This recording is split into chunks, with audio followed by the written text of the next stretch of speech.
পবিত্র ঈদুল ফিতর উপলক্ষে ঘরমুখো মানুষের যাত্রা যেন নির্বিঘ্ন ও নিরাপদ হয় সেই লক্ষ্যে ঢাকা রংপুর মহাসড়কের গাইবান্ধার গোবিন্দগঞ্জে পুলিশ কন্ট্রোল রুম পরিদর্শন করেছেন হাইওয়ে পুলিশ রংপুর রিজিয়নের পুলিশ সুপার মোহাম্মদ তারিকুল ইসলাম। সামনে সঠিবাড়ি আছে এবং পীরগঞ্জ বাজারও আছে। প্রত্যেকটা জায়গায় আমরা অতিরিক্ত পুলিশ মোতায়েন করেছি। সকল জায়গায় আমাদের জেলা পুলিশের সাথে হাইওয়ে পুলিশের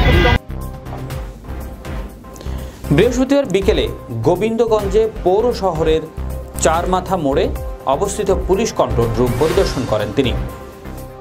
একটা সমন্বয় আছে এবং আপনারা দেখেছেন যে আমাদের প্রচেষ্টার ফলে এখনো আমাদের আলহামদুলিল্লাহ স্মুথ ট্রাফিকিং চলতেছে, বাস এবং মাইক্রো ইজিলিভাবে চলাফেরা করতেছে। আমরা আশা করব। এই সময় উপস্থিত ছিলেন গোবিন্দগঞ্জ হাইওয়ে থানার ওসি মোজাফফর হোসেন, টিআই চন্দন সহ পুলিশের ঊর্ধ্বতন কর্মকর্তাগণ এবং শ্রমিক ইউনিয়নের নেতৃবৃন্দ। যে আমাদের যে ফোর্স আছে এটা আপনার আরো সক্রিয়ভাবে কাজ করবে আগামী কয়েকদিনে, যাতে রংপুর বিভাগের প্রবেশদ্বারে বিশেষ পরিচিতি গাইবান্ধার গোবিন্দগঞ্জ উপজেলাকে ঘিরে হাইওয়ে পুলিশ বিশেষ ট্রাফিক ও নিরাপত্তা ব্যবস্থা গ্রহণ করেছে। গোবিন্দগঞ্জ, পলাশবাড়ি, বড়দরগা, সঠিবাড়ি এবং তারাগঞ্জ এলাকায় অতিরিক্ত পুলিশ ফোর্স মোতায়েন করা হয়েছে।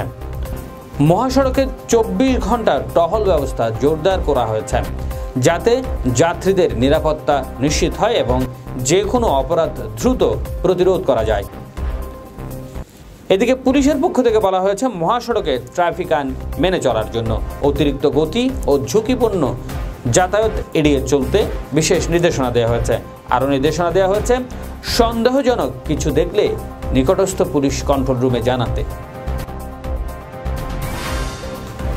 দেখছিলেন গাইবান্ধা প্রতিনিধি মোহাম্মদ জাহিদুল ইসলামের রিপোর্ট।